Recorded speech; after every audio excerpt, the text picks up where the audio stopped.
Welcome to Make More Marbles. My name is Brad Hart, and we're here to interview the game changers, the future makers, the co-collaborators and creators who are here to collaborate with one another towards a better future for all of us. Enjoy the show. We've got a great guest coming up for you right now. Welcome to Make More Marbles. My name is Brad Hart, and today I get another chance to interview Mr. Ryan Williams. How are you, Ryan? Brad, what's up? Pumped to be here on Make More Marbles. Yes, sir. I'm stoked. I mean, we tried to do a podcast and it didn't quite work out. And then we actually ended up just geeking out for like an hour on a phone call about all the things that we're working on. And we ended up having a few more conversations. And I got to know you really well. And now, now we get to have a real podcast. And I feel like I know you super well. So I want to bring what you're doing, the beautiful stuff into the world. LA sarcasm at all. He made a comment before the show that my haircut didn't look super good and that I had headphone hair. Your haircut looks wonderful. Thank you. And I think that, it's almost like we did like a pre-call during that when we had the botched audio. So now we're going to really over-deliver for the listeners.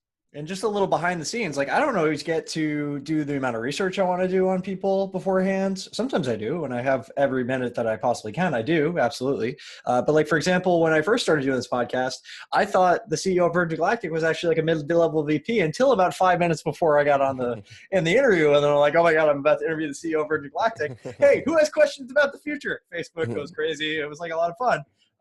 Had I known for weeks or even a month beforehand that it was him, I probably would have freaked out a lot more. So it's kind of good not to know sometimes, I think. Yeah, I do. Like ignorance is bliss sometimes. And then you come in without having any baked questions. Exactly. Especially when you deal with like a big egomaniac and you're interviewing someone, like everyone like kisses the ring. And then you act like, wait a second, who are you again? Like, I don't know who you are. And like makes them stay on their toes. Exactly. So let's kind of just roll down the punchline. Let's get people clear, just to orient for people on the show. You know, who are we talking to? Ryan Williams is a freaking genius in a lot of ways.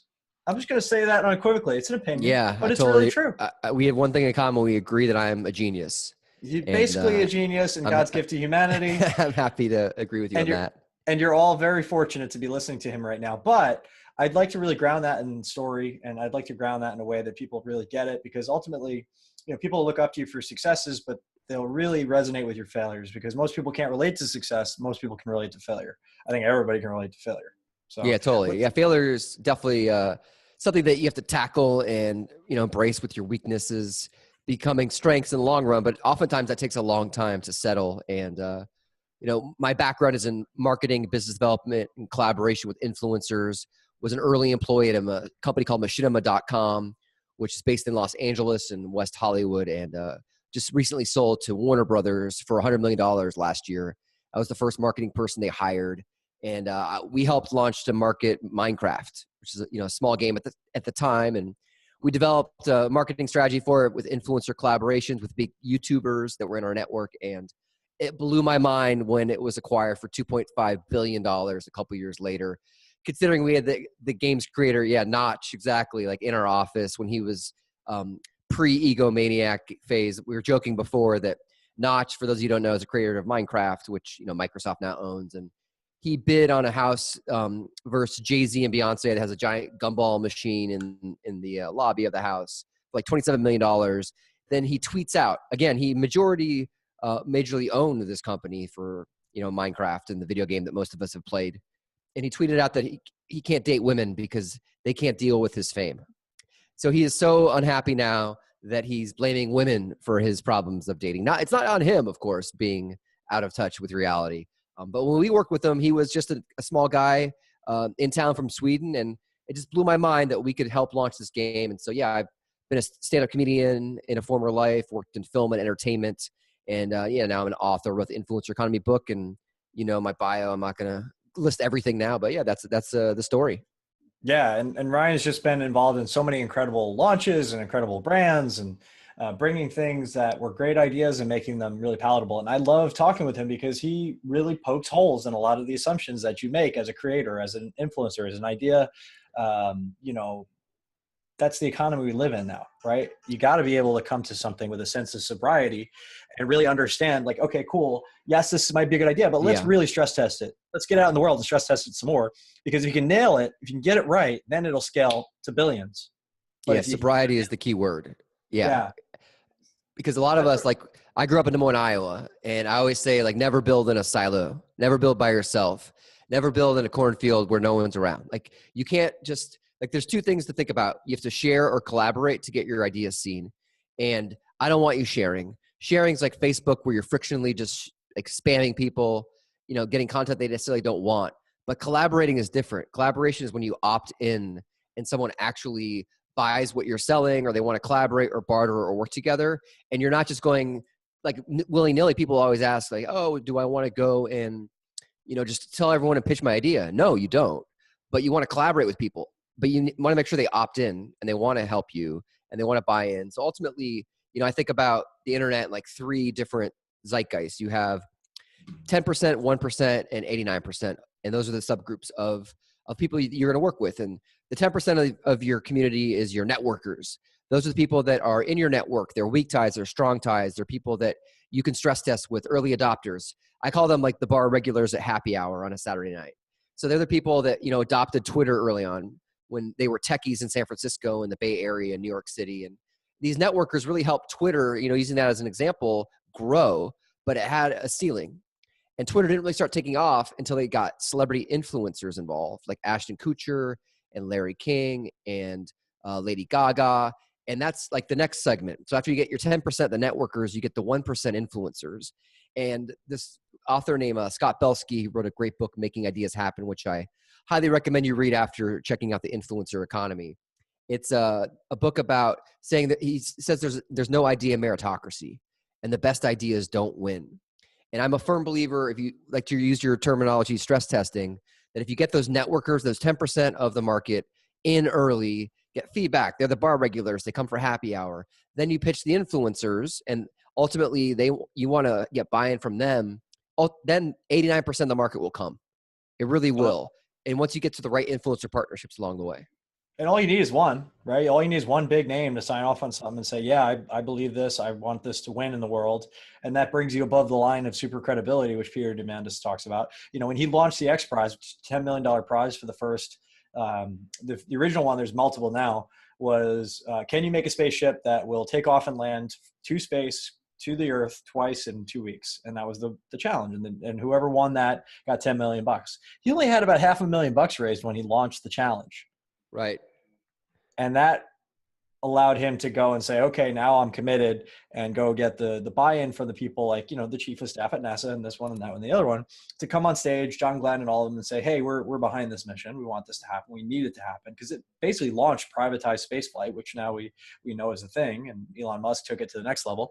But basically, knowing that if you can get above the line of super credibility, you win. That from there on out, the leverage gets a lot easier to create. So it's like getting those 10%, doing that hard work, getting it right, stress testing the idea, failing forward until you can get to that one influencer and make that one pitch.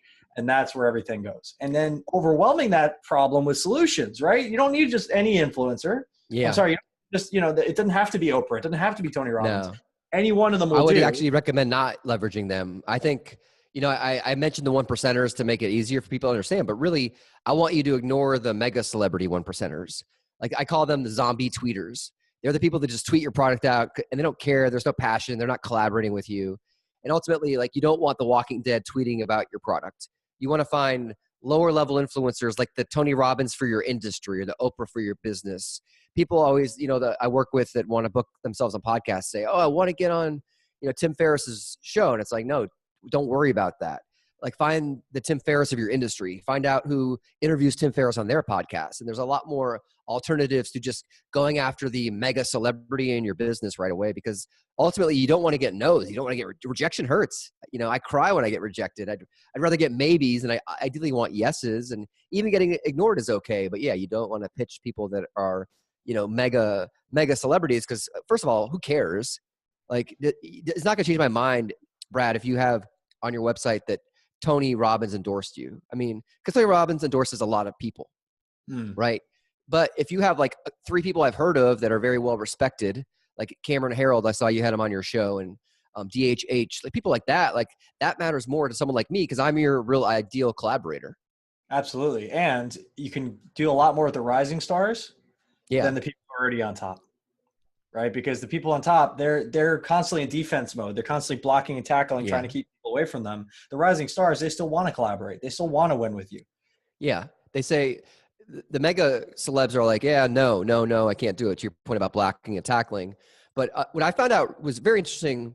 Can I tell you about the book blurbs for my influencer economy? Because I learned psychologically so much about collaborating with really busy, famous, well-known people in your business. I use my podcast as a platform, to connect with and build a community. And I love talking to folks. I'm a former stand-up comedian. And then I had to research the book, and I had these influencers from my podcast, and I leveraged all that. And then finally the book's coming out like some 2 years later from these people I've interviewed, many of whom I have not kept up with, right? Because you can't just ping Seth Godin and be like, hey bro, I got you a smoothie coupon. Go to Smart and Final right now and pick up, a strawberry daiquiri or something. Because these people don't have time. So you got to hit them where it counts. And so what I would always say to people, like Adam Grant or Willie Geist at the Today Show, all these people that were in my network, I wanted book blurbs from, and I would write them nice notes and say, no worries if not. After every ask, I'd say, can you please write a book blurb? If you are interested, let me know. I'd be happy to send it to you in the mail. Like, I'm writing Adam Grant, who's this professor at Wharton, wrote this great book, Give and Take. And, I write no worries if not, no, because I don't want to put pressure on these people, right? Because they're so busy. They don't have time to say no sometimes. And all of them said yes. I went like 4 out of 5 people. Seth Godin said he was too busy to read the book, but he did give me his address and I sent it to him. So ultimately I got all the blurbs I wanted, but I took the pressure off. And that's why I feel like it's a big relief to people, because I don't want to have to give you a yes or no if it's not the right time. And I'd rather do a deal with you in a year than burn the bridge right now with having you like write a book blurb for me, which in the grand scheme of things isn't that big of a deal. Right. An expert, and ultimately it's an abundance philosophy versus scarcity philosophy. If you believe you have to get this person and it's got to be that way, then you're more likely to fail and you're more likely to alienate that person. Whereas if you just say, okay, well, I need an influencer like that. I've categorized what I need. And if I can have 20 possibilities and get 5, I'm in really good shape. It takes the pressure off the whole system. Right. You diversify. Right. Exactly. And ultimately, like, certain people at certain times are going to be busy and they would have said yes at other times, but that's just the time you're launching your thing. So you got to have that kind of capacity in the system to handle your request. But everybody wants the thing. They want to hang out with Tim Ferriss. I get hit up because I spent time with Tim in Africa about 7 years ago. And we don't even really keep in contact, but I get hit up constantly by people who want to be connected to Tim Ferriss. And I'm like, I'm sorry, bro. Like, he's off doing him and I'm off doing me, and never the twain shall meet. We run into each other and we're cool, but it's not like, I need to bother him all the time. I could reach out to him, but we don't have anything in common anymore. It's so funny that you say that, because I got a email yesterday from someone who wanted to meet someone who I'm friends with that I did a live event with in LA. And I talked to this person in a year, and that she's like, hey, I'm doing this podcast. And it's like, no, I'm not going to introduce you to this person. If you would have kept the relationship going with me, like for the last year, and be like, hey, Ryan, I like launching a podcast, and even ask me for advice, like stroke my ego, keep me in the loop. Like, that's the thing about reaching influential people, is you have to have some social grace to like acknowledge that you respect them and that you respect their time and who they are. It's just funny. Yeah. You get pitches all the time. Like, literally people write, dear influencer, comma, like, can so-and-so come on your podcast? Can I send you this book? Can I get you this product? It's like, you are the laziest pitchers ever. Like, people are so lazy, and they farm it out to someone in the Philippines that they're paying $5 an hour to not put any thought in their pitches. It's like, why are you handing your brand over to someone who you don't even know? Right. And it only takes a few cycles of doing that to realize it doesn't work. And it's just adding to more noise. And there's no excuse. There's 1,000,001 podcasts saying this exact thing, guys. Yeah. Get it here and now. Grok it. Understand it. Put it in a little compartment. Stick in your back pocket. Don't pitch in a way that's not valuable. Don't pitch in a way that's not specific, not considerate to the people that you're speaking to. Pretend they're human beings for a minute. Pretend like you're in their shoes. Take yourself out of yourself for a minute and think about, how would you like to receive this, if at all? Maybe it's not the right fit. And it's okay if it's not the right fit. Walk away. Yeah. Put it down. Put the laptop down and walk away. I always think about, like, you got to figure out what the give is and what's the offer. So what are you going to give this person, and then what are you going to offer them? Because ultimately, at the end of the day, like, if you're not going to give me anything, what's the point, right? And if there's no offer in the long run, then also I may not be interested. So yeah, it's all about, like, what's the give in the short term, what's the offer in the long run. And once you figure that out, you may think like, holy shit, I've spent my whole life thinking I need to get this person to acknowledge me. And they're actually the wrong person, you know, for my credibility and my brand and my company. You know, my best friend growing up, we grew up 2 houses away from each other, and we were best friends until I was about 24, 25 when we fell out. But I remember he gave me some really great advice because I was like geeking out that I was going to meet Tim at the time. And that actually kind of ties into that story, is that he's like, man, don't try to be Tim Ferriss, try to be the best Brad Hart you can be, or something to that effect. And I didn't really get that until many years later. I was like, oh, I'm still trying to be that guy, or I'm trying to be this guy, or trying to be this woman, or trying to be blah, blah, blah, blah, blah. It wasn't until I went all in on being me as best I could be that things started to really expand. And it's just age and growing up and all that stuff. I get that now, but at the time it was so foreign to me that no, I have to do it this way because this is how everybody's doing it. And they're successful. I got to be successful and blah, blah, blah, blah, blah. Well, it's like the social media bubble, you know, well, the so-and-so is on Necker Island right now with Richard Branson. How did they get there? I mean, I'm cooler than them. Like, why would Richard Branson want to hang out in Necker with them? And you're like, oh my God, log out, put the computer down, walk away, stop comparing yourself to everyone else. Because that's where I've taken a Facebook sabbatical the last 6 months. And I can't do the rat race of like, you meet someone at a conference, then they tag you and they tag all their friends and they, you know, tag how awesome they are, who they're hanging out with. And you're like, this isn't like 6th grade. I hated at many points of the superficialities of 6th grade, and I'm not in 6th grade anymore. Yet that's what Facebook, you know, makes us come down to in the lowest common denominator. Yeah. And actually the Necker example is kind of funny because Necker and Mosquito, Richard's 2 islands down there in the Caribbean, got destroyed in this last hurricane. Oh, they did. Yeah. So you could actually go to Necker Island right now. It'd be very cheap. And when it's high season and it was not destroyed, you could go, you know, and it's 40 grand or whatever. It has nothing to do with whether Richard likes you or not. He's going to network with everybody. That's what the island's for. Right? If you got the money, pay to play. Exactly. If you got the money, you can go. And that's it. It's almost like buying a product placement. Yeah, exactly. Like you're the product and the placement is Necker Island, and maybe he'll play tennis with you. Right. And the only reason you do it is to put it on Instagram, Facebook, and every social media channel so your friends back home are like, wow, that guy's crushing it. A way better strategy is to be world-class at something that people like that would want to align with you anyway. You know, I'll just give my own Richard Branson story as an example. Like when I met Richard, I had all kinds of worthiness issues, right? And I didn't, you know that I was going to be pitched by him to follow up on something. And I just totally bungled it and didn't do it right. But he was really geeking out on this 3D printing thing that I was geeking out about. And I was like, oh, cool. We actually have something we could, you know, add value to each other's lives about. He's got giant piles of money and I've got this cool idea and let's have the brand new pair of roller skates discussion. Except I wasn't prepared to do that. That blew my damn mind. It was a great lesson on how not to do things, but ultimately I wasn't ready. Yeah. Right. And it's kind of funny. Like you think that you're ready for opportunities until they actually present themselves. And then you have to like level it in your own mind that it's not that big of a deal that you screwed it up. Right. And it, you know, came full circle 7 years later, all that good stuff, but it's all good now. Back then I just wasn't ready. And just knowing that there are so many great opportunities that aren't that. There are so many great opportunities that aren't what you perceive to be the pinnacle of success or what you are being trained by society or Facebook or social media to think is the pinnacle of success. As soon as you can let go of that, you can create a great story of your own. And now people reach out of the woodwork to connect with me for all different reasons because I've been the best that I can be. And you can do that too. Ryan's done that. The reason people that want to connect with Ryan now is because he is that rising star, right? And he has done really cool stuff and he has been a part of projects that have changed the world in their way. And you can do that too. You just got to start on something. Go really deep and narrow and focus on something. Yeah, I feel like a lot of people also, they undervalue themselves and they undervalue the story of the experience. And so they don't think like, you know what? I did something really fucking cool and I was the lowest person on the totem pole, but I still was there for that cool thing. You know, for me, like with Minecraft, I wasn't CEO of our startup. I wasn't a venture capitalist. I didn't own the majority of the company. I was our director of marketing. I was senior marketing person there. And I did the marketing launch plan to help us collaborate with Minecraft to make it go viral. But ultimately, it's like people undervalue their own stories. And you have a podcast. I have a podcast. We hear a lot of BS stories that are told really well. And I call them inauthentically authentic. Like there are people that are so damn inauthentic, but they can tell an authentic story. And we think that they're like telling us the same.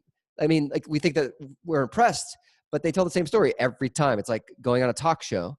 And so I feel like, a lot of folks I meet and that I help solve problems for, like, they don't know how to tell their story and they undervalue it. And they think, like, to your point, Brad, like, people are starting doing stuff right now, listening to this, that are kicking ass at it, but they have some sort of imposter syndrome, or they feel like they don't deserve the attention, or worse, they let other people tell the story and take the credit. Because I used to get overlooked for job promotions all the time. I got laid off from a job at Disney, a big corporation, because my boss took all the credit for the work I was doing. And I got laid off. I cried in my car. No shame in admitting that. I then got drunk on margaritas with a coworker down the street from the Burbank office in LA. And then I actually got a better job in 2 weeks at Machinima, the company I described earlier that, we got acquired for $100 million. I got more stock from that, got more from the sale. But all these great things happened because I got laid off. But ultimately, for people, you have to understand that, your self-awareness in these modern day environments, like, you can't discount your experiences and you can't undersell yourself, and realizing that what you go through with both ups and downs is you. And I've been reading a lot more about vulnerability the last couple of months. And I'm very fascinated by that whole word, because I think it's overused and underused. And I think vulnerability is like, it's a sign of leadership, but it used to be a sign of weakness. And now we're at this point where you can, as a man especially, you can be yourself and admit your failings. Like, you just told us that 8 years ago you fucked up a couple big opportunities. You're not beating yourself up over it. You've come to, accept it. And that's where now I think as leadership goes, or people building companies or ideas, it's like, try not to sell yourself too short, but then also consider that maybe being honest about things that aren't going well, and all that moving forward is your semblance of, like, putting your one foot in front of the other to succeed. Yeah, and that's really interesting how life works, right? You talked about the story of you getting fired, and it was horrible for you at the time, but then it led to your biggest breakthrough, and now, the life that you have today.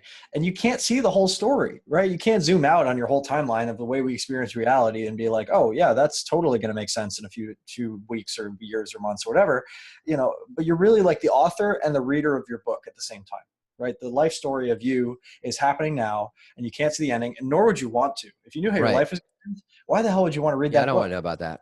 Right, exactly. So, just accepting that every single chapter that you're in is exactly the chapter, being grateful for that, and just focusing on what's the next best thing. What's the next best, what I know now, what's the next best decision I can make?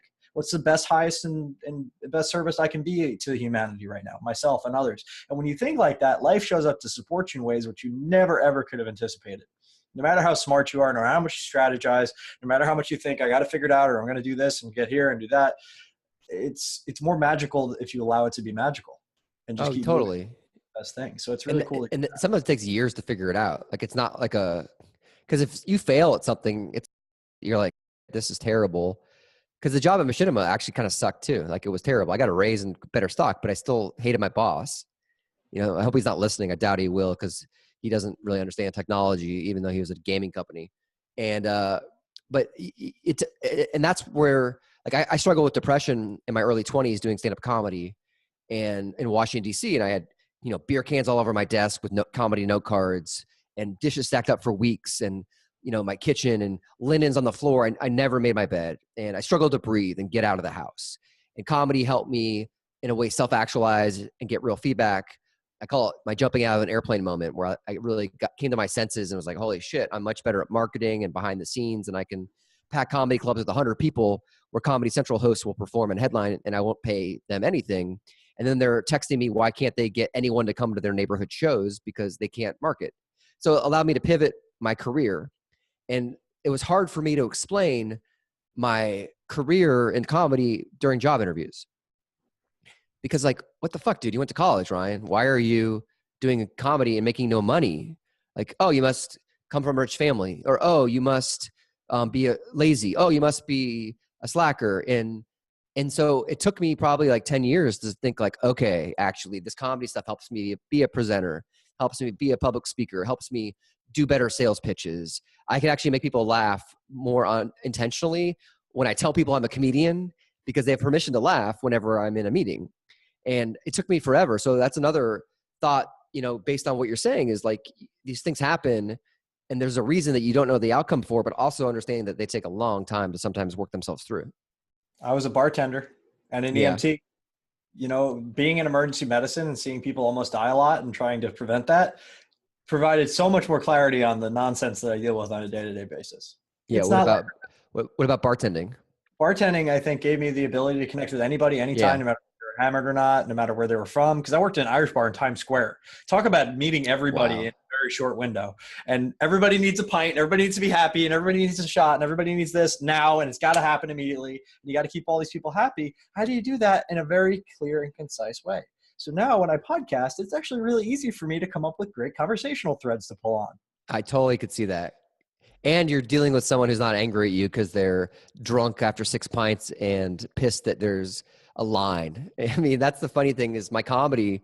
Like, imagine me, I'm in, like, the visual you just created was great. Like, everyone needs a drink right now. There's a line. Like, imagine me, I'm fresh out of college. You could smoke in bars. I'm in Baltimore, Maryland, my first open mic night. It's $2 minimum, Bud Lights. So people are already paying like $10 just to get in the front door. They're eating greasy chicken wings, smokes in the air. I get up and every comedian has their little set list on their beer coaster. I put my beer down, super nervous. I forget my second joke, forget my third joke, my fourth joke. People are heckling me, calling me awful names that I don't want to even repeat right now. I'm so demoralized. I don't even get through my set. I walk off the stage, right? So now imagine me, I'm speaking at Google in February with a bunch of geeks that like technology and games and marketing and biz dev. That's like, a joyful occasion.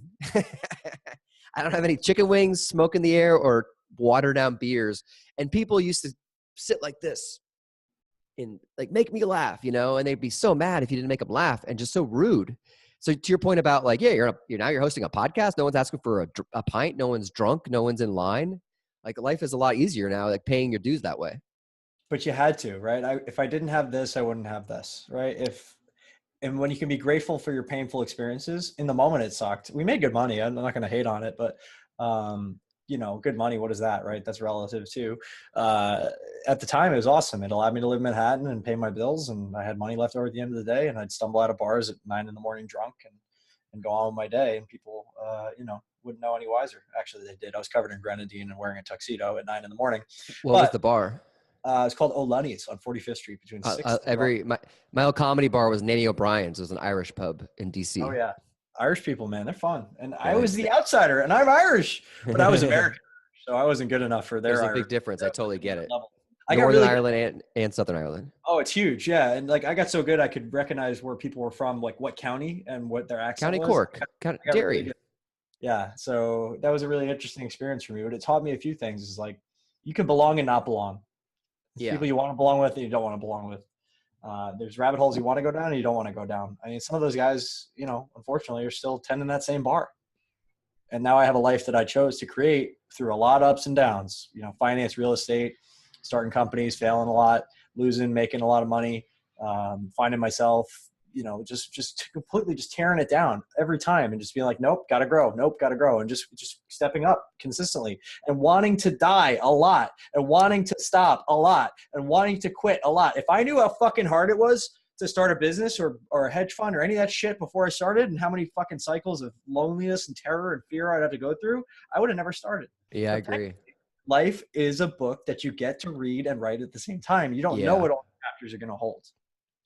Yeah, I'm not sure I'd recommend my business path to people. Parts of it, yeah, but not like the whole. Risk is great, but to what end, right? I mean, that's where people now, like, I feel like it's interesting, right? Because I feel like if you think about celebrity right now, like Richard Branson or Ariana Huffington are like celebrities that people in our generation. But the more I talk to, people that read my book that are in their like early 20s, they don't look at celebrity like we do. Their celebrities are like very niche celebrities. It's like very specific people that they follow that are like doing YouTube videos, podcasting, whatever, but they're not like global celebrities. And I feel like when you think about Richard Branson, like he's exhausting. Like his life is exhausting. Yeah, sweet. He has half naked models, driving with him on jet skis in Necker Island, or what used to be Necker Island, or Ariana Huffington is internationally known, well, knows everyone. But like, what do they have to sacrifice to really do it? And I feel like in a lot of ways, like that type of entrepreneurial story, like it's like being proved out that maybe that's not the best model for people to follow. Well, and then you look at it, it's really interesting to see how many people believe it's all them, right? They see the leader of an organization, like we all want to be the Bill Gates, the Richard Branson, the Elon Musk, but they don't really pay attention to the fact that there's hundreds of thousands, if not millions of people that go into creating that story. Sure, they were the starter and the visionary, and they become the public figure that gets a lot of the credit. But guess how many people had to be involved in order for that story to come true? Right. And ultimately, you can also create that by being certain and by working on yourself and by growing the team around you and by supporting people. And you just don't see all that stuff behind the scenes because that's not the story that they portray, but it's all happening. Yeah, it's right? manicured. Like we can break down Richard a little even further. He's a creator, right? Just like Elon, just like Bill Gates and several others who have created something on the strength of their ideas alone. And his move, if you know enough about him, you read enough of his books, you spend enough time around him, he's got 2 assistants through which he runs 400 companies. He starts a company, he's got Virgin as the brand, right? He goes to the second in command of his top competitor. He says, hey, can I hire you? Come work for Virgin. We'll make it cool. And we'll do this piece and we'll do this piece. And this is how we're going to be different. This is how we're going to serve people differently. And they go and create a Virgin brand. Yep. On that thing. And they compete in that niche. And then he backs the hell off. And through his assistants, the 2 assistants that run his entire life, he makes sure that they are supported and gets the hell out of their way. Money, resources, people, etc. And that's his whole move. That's how he started 400 companies, many of which have failed. Right. They totally have. And then those companies, then those companies have a mandate that within a year they have to be self-sustaining or he's going to cut it. Mm-hmm. Building an orchard at a very big level. Yeah. That's interesting because he's got a lot of bad ideas. Like the Virgin Gaming never took off. Like he had a professional gaming league, I remember. And yeah, he's failed a lot. But that's where it's all about image manicuring. Image is like the most important thing. And that what I hate are people that I hate the word hustle. I think it's like the most hackneyed, tried word ever because I don't care how much like effort you put into work. Just work. Just show me the result. And let me in the journey if it's interesting or entertaining. But like, just don't tell me you're up at 5 a.m. hustling. Like, there's nothing more obnoxious to me than people grinding it out and telling you how hard they're working. Because guess what? That's called work. And I think that what even is worse about that is people that sell you on this whole grinding and hustling mentality, then get a bunch of disciples of people that think that's how you be successful. And I don't know about you. I'd rather be like working less hours and making more opportunity for myself than working more hours and having the same opportunity. I mean, call me crazy, but I'm pretty sure that's what most people would rather do. So like just working to work is so stupid. Like you need life balance and. It doesn't take talent to be busy. Yeah. And it's easy to be busy.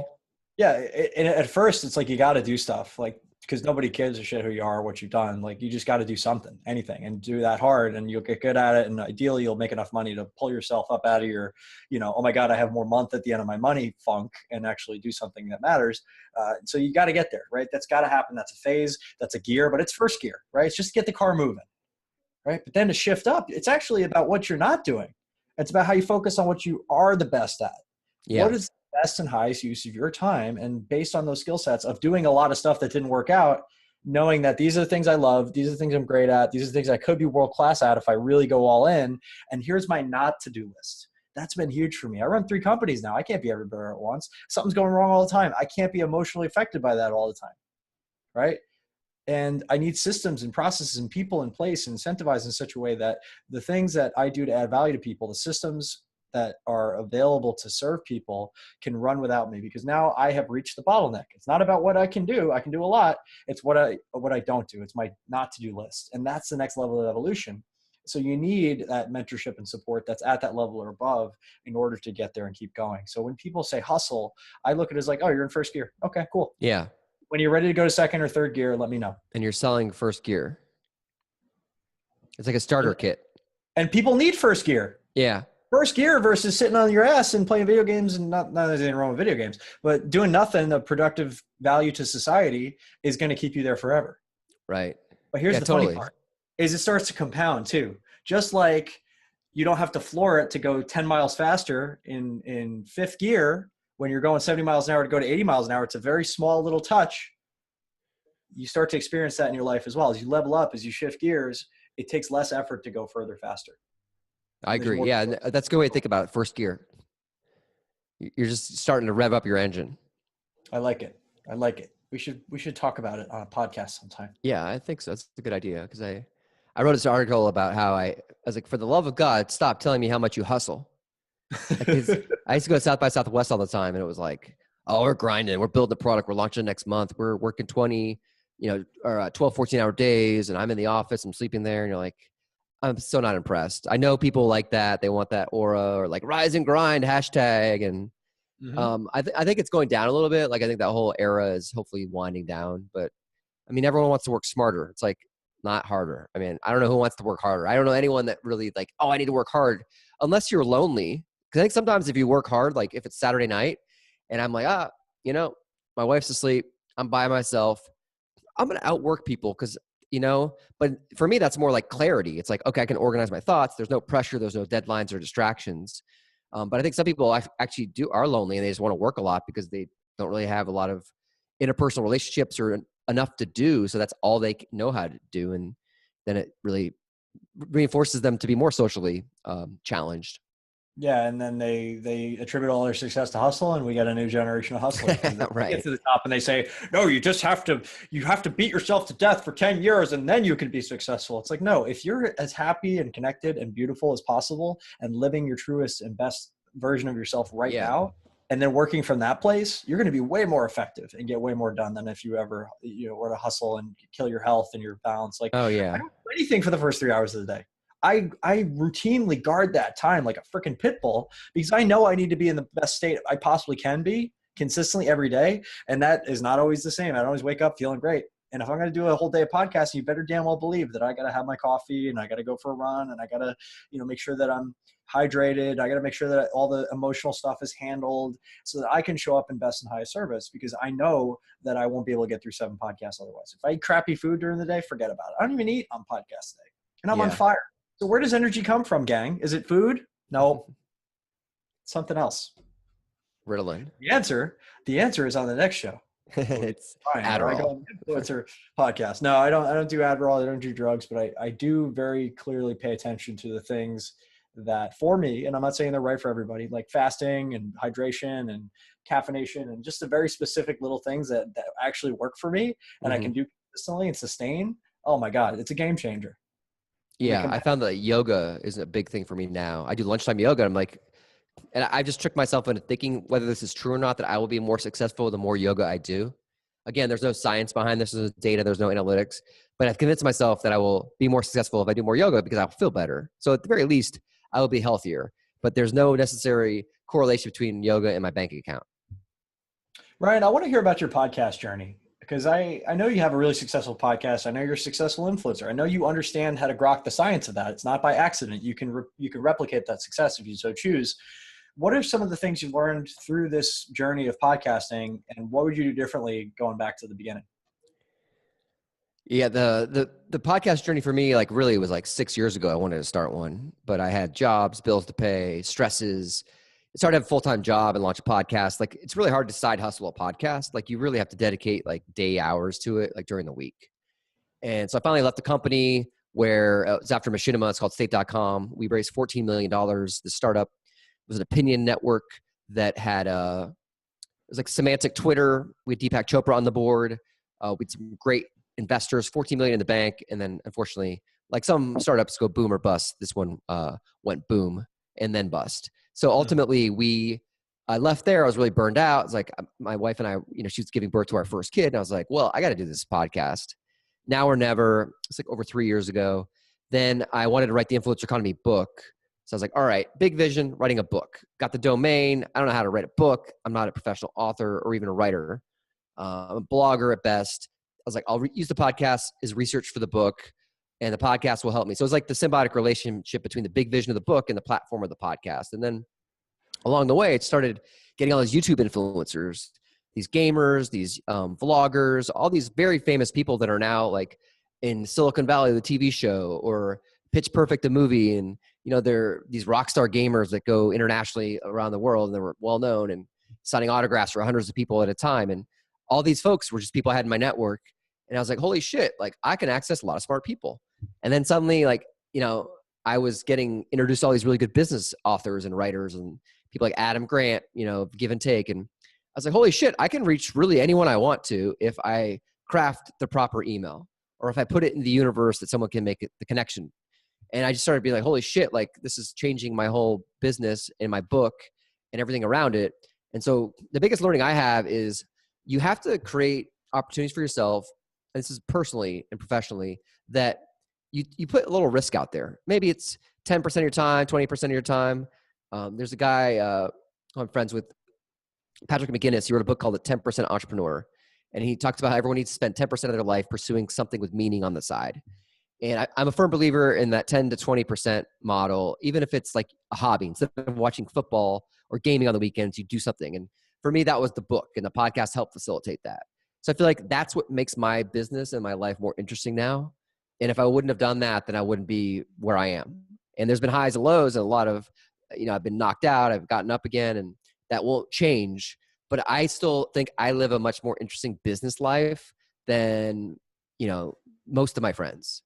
And most of my friends live vicariously through me. When I tell them how much I'm struggling with some certain aspect of my business, they're like, well, I sell real estate for a living. So like, that's pretty cool you're doing that. And ultimately, I think that, if anyone listening here wants to start a podcast or do anything that's, technically like a 10% entrepreneurial gig, then do it, because over time, that just makes everything more interesting. And even if you make zero money or it becomes your full-time job, it will most likely be somewhere in between.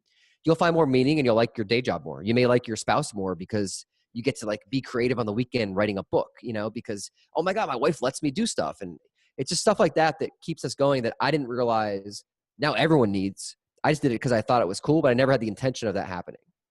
And then every once in a while, you actually truly help somebody and they reach out to you and they tell you so. Oh yeah. That's by far the biggest surprise, was the community that I developed around it. I knew I could reach people, but I didn't expect, like, I do a couple episodes, every quarter on depression and mental health, and you're talking about my struggles and other people's struggles. And I talk to some pretty successful people about their mental fitness. And I get emails once a week like, hey, I've thought about suicide. It's like, oh, wow. And they're like, can I Skype you for 15 minutes and just talk you through? And then I have a framework I can help them with, jumping out of the airplane, like I mentioned before. And yeah, that kind of stuff is really unexpected. So overall, yeah, it's pretty amazing. It's just the one thing I would advise people in general about podcasting is not to just do it to do it. Like, you need a purpose.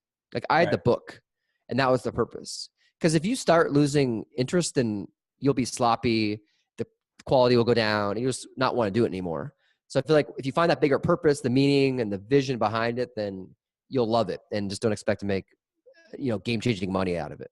Right. And it has to be tied to some bigger goal. Like you said, like for me, it's eventually I'm going to get to a place where food, energy, water, and shelter for every single human being on the planet is sustainable. That's the make enough marbles vision, right? We've made enough marbles. We don't have to make any more. We're covered. There's a lot of steps in between. You got a lot more guests to talk to. A lot of people. Yeah, I gotta make a lot more connections. But having this platform allows me to reach out to people and say, hey, I've had bam, bam, bam, bam, bam, bam, bam on the show. Would you be interested in also being interviewed? And they trust enough that those people make good decisions with their lives and haven't flipped out and come and, bang my door down here in Cardiff with a torch, that, okay, cool, I'll take a risk on that too. And then they get on the show and we actually have a face-to-face conversation. It has nothing to do with how many people I want to have listen to this. It helps them. Certainly I get tons of messages to say it does, but the reason I do this and spend my entire Tuesday doing it, this and eat tacos every week and publish one every day, is so that I can connect with people like Ryan. I can connect with people like whoever, right? That just, I have their attention. I live with people. I just had a great podcast with a woman named Samantha Skelly, who I see all the time, that I've never dropped in as deep and learned as much about in this hour on this podcast. We live near each other. We see each other all the time. Yeah. It blows my mind that this medium, there's so many levels to it, right? It's the level of you and I having a discussion, a conversation. It's the level of the people listening. It's a beautiful thing. It's a level of that one person that vibrates towards that thing that they need at that time, like the depression or the alcohol story, whatever I share on this, that I just allow to flow through me. And it's really just a function of getting the fuck out of my own way so that I can show up and be in the best and higher service. That's it. I think that, to your point, it's like the amount of listeners. I've had two people ask me how many listeners I have. And one was Larry King, and one was a 75-year-old music producer named Bob Lefsitz. So both the guys were over 75. They're involved in like the TV ratings era or the box office for movies, right? So they're different mantra. But what's remarkable, it surprises people when I tell them this, is some people just want good conversation. Some people live a life where they work really hard, they can't connect, and they liked having people like ask them questions and they can talk about their philosophies, because they don't get to do that every day at work, or they don't get to do that, right? And ultimately, that conversation piece is, I think, the most important part. It's like, at the end of the day, you need social proof, you need good guests, you need to have an audience. But if you can give people good conversation, then you're going to keep doing this for a long time. Yeah, and I don't even know what my numbers are. I'm not even looking. I got to be honest. I let my team handle that, because all I want to do is do the best possible podcast with the best possible people I know how to do, and that shows up for me. And consistently, I get great guests. And guys, if anybody is listening and wants to do a podcast, if that's for you, go into it with all your heart and soul, and just don't worry about the numbers, because you're always going to compare yourself to the Tim Ferriss or the whoever and whatever niche. Oh yeah. And you're going to make yourself crazy when you can just be the very best that you can. Just make you mad. Yeah, and I think it's just, they've maximized being them. You maximize being you, and the world will show up for you. It really and those will. people have like a decade on you. Yeah. Like that's the fun. You look at these people like, wow, that guy's a top podcast. Like, yeah, this person's been doing what they're doing for like 8 years. And that, like, Tim Ferriss is doing this forever. It's not like he just showed up one day and could rock the podcast. And what's remarkable about his show is that he's not even that good of an interviewer. He asks the same questions over and over, if you notice. Most of them are very similar. Although they're great questions and they evoke great responses. They're not off the cuff. Yeah. If I tried to be like Tim, I would get bored as hell. Like, I don't care, about hearing the same answer from the same people. But then he comes out with Tribe of Mentors. I really like that book. Yeah. Right. And that's really just distilled down to 11 questions. He asked everybody and he took the best answer. So there's ways to do it, guys. And there's so many ways to be creative in this space. And I just really love getting another podcast on the show to kind of hash out, because it's a fun medium, and I hope more people do it, but not with the expectation it's going to make them a bajillionaire. For every JLD or Tim Ferriss or whoever that makes a really great living off of it, there's tons of people that just do it for the love of the game. And I would love for you to be okay if you just did it for the love of the game and that filled you up enough. And then if it goes wild and becomes the top iTunes or whatever it ends up being, awesome. But not having to make that your story of, oh, if I don't get this and mommy and daddy don't love me and the whole world's going to die and puppies and babies will be harmed because I didn't become the top of anything. Yeah, we don't want any puppies or babies to be harmed in this episode. No puppies, no babies were harmed in the filming of this episode. I can guarantee it 100% unequivocally without remorse. So Ryan, this is the Make More Marbles podcast. And as you know, my mission in life is to connect people to the resources, the opportunities, the people, and the systems that they need in order to move their mission forward faster. So let's get really hyper-specific, clear on what that is right now. And then how can we help you do that? How can you help me do that? Yeah, well, me or anybody else listening to this podcast, those 4 people that we mentioned earlier.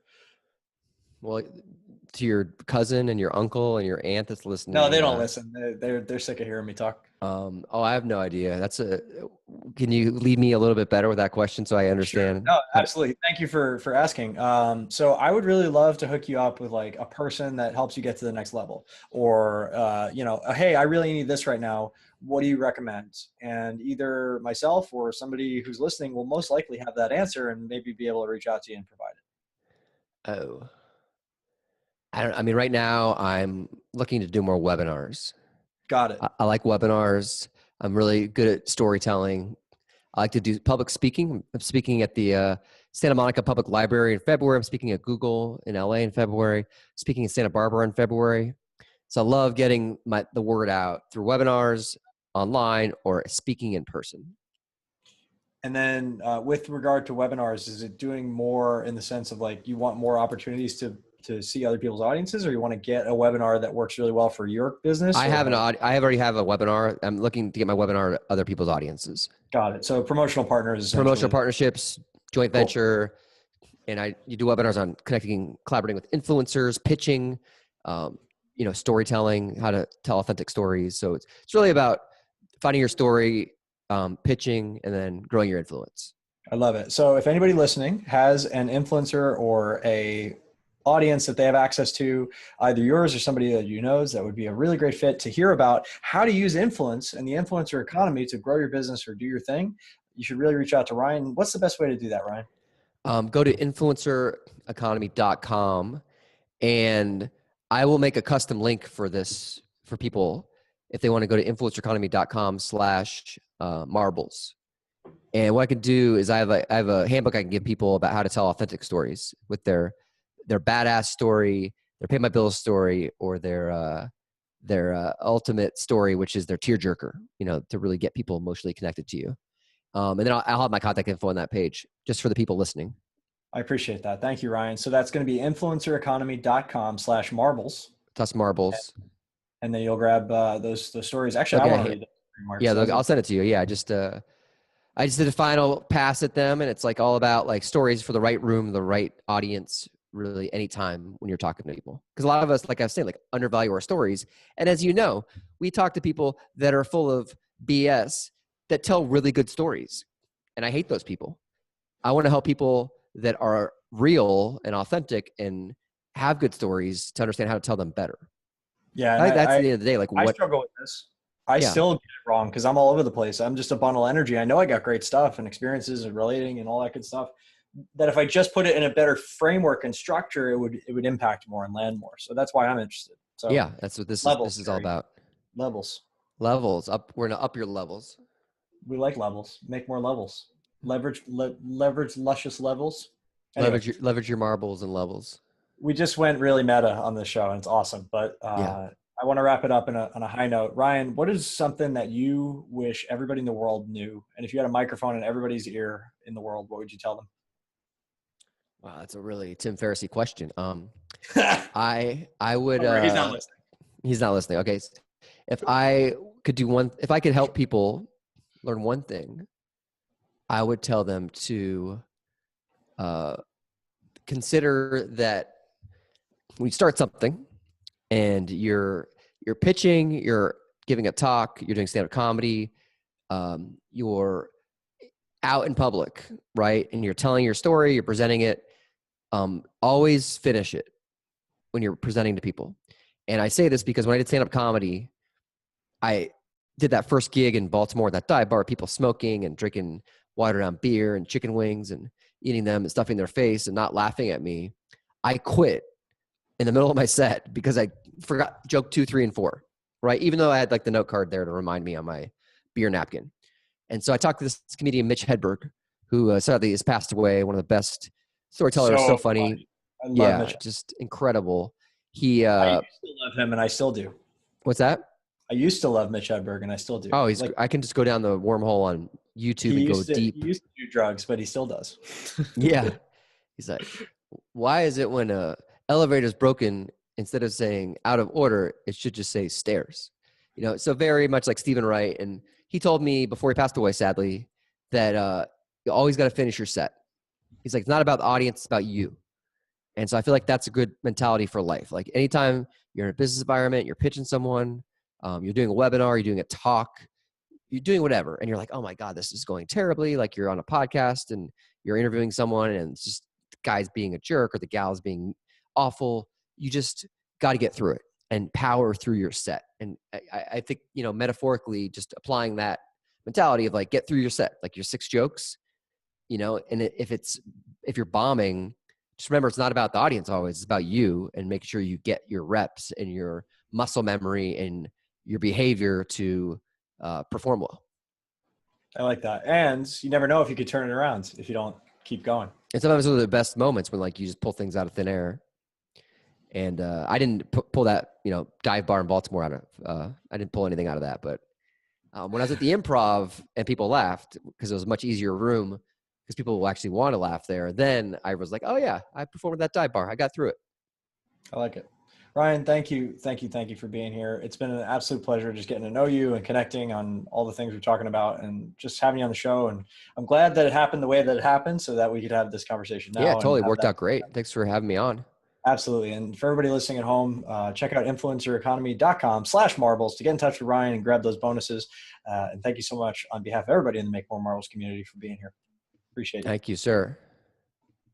Thanks so much for listening to the Make More Marbles podcast. For more tips, hacks, and strategies to create an amazing, abundant life in your health, wealth, and relationships, whatever that means to you, head on over to makemoremarbles.com. Check out our cool explainer video about what we're about and join our community of entrepreneurial game changers.